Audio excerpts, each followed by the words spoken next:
I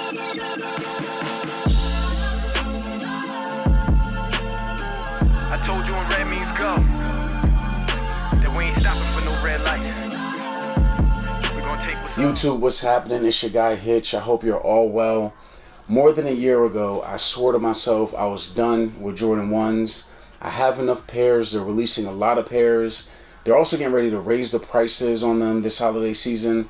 Unless, of course, an OG colorway dropped, like a patent bread, for example. But that didn't work. Somehow, some way, Jordan Brand has found a way for me to buy Jordan 1s when I don't expect to or want to.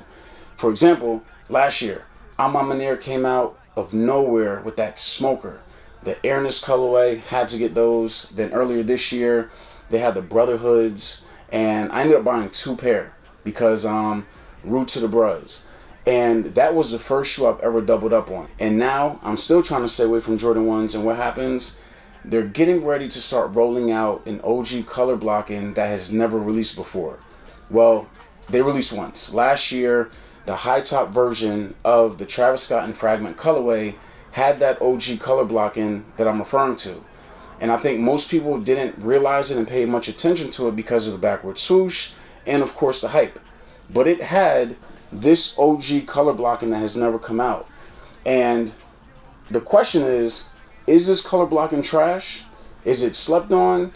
Like, what is the real deal behind this color blocking? Just wanna get my Lisa on the road to the riches, disobeying street signs. Same finger in the fuck you, same finger in the peace sign. Can't stop, won't stop, cause it's not in my design. No, till I don't wanna own it. I just wanna get my Lisa on the road to the riches, disobeying street signs.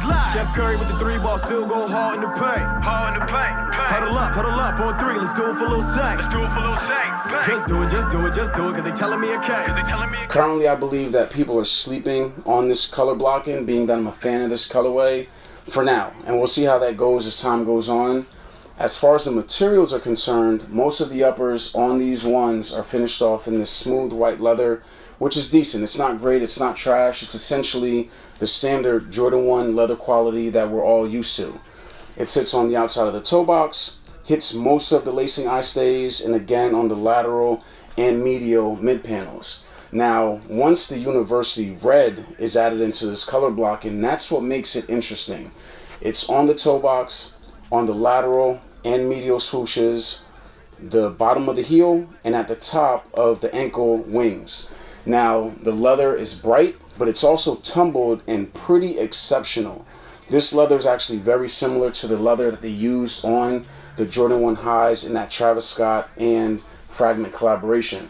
And lastly, you get a small dosage of black in the uppers on this colorway with the tumbled leather around the ankle collar, and again used on the Jordan Wings logo. I just wanna get my Lisa on the road to the riches, disobeying street signs. Jeff Curry with the 3-ball, still go hard in the paint. Huddle up on 3, let's do it for a little sec.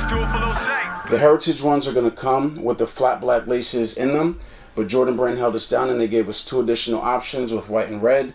Anytime you got additional laces, I'm a fan.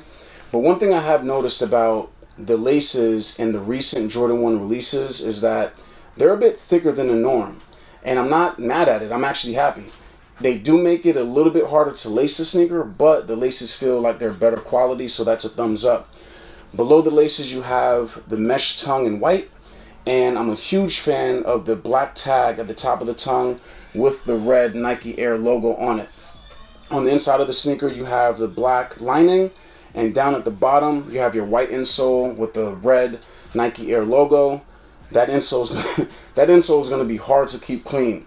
Finally, the Heritage ones are finished off with a completely white midsole and a completely red outsole. Huddle up on 3, let's do it for a little sec. Just do it, cause they telling me okay. I done shed my tears, only right, I laugh to the bank.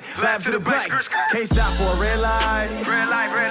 Earlier I said people are sleeping on this colorway, but I think the proper term might be that people are trying to get used to and are warming up to the colorway because we've never really seen this color blocking before. Personally, for me, I think this is the closest I'm going to get to a pair of Chicago's unless those reimagined Chicago's actually drop later on this year.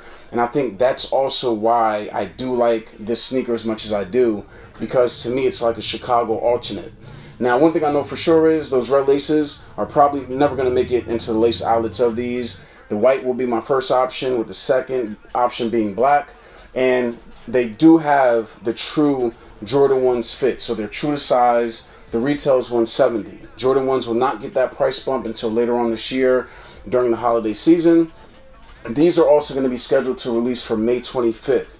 Now, don't be surprised if that date gets pushed back, because COVID is still a thing and it's still affecting sneaker release dates. Now, on a scale of 1 to 5, I'm going to give these a 3.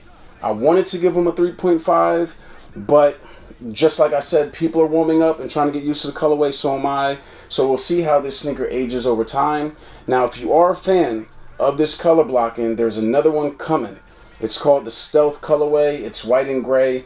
Those are scheduled to drop sometime in July, so be on the lookout for those. If you enjoyed the video, please make sure you hit that like button and subscribe to my channel if you have not done so already.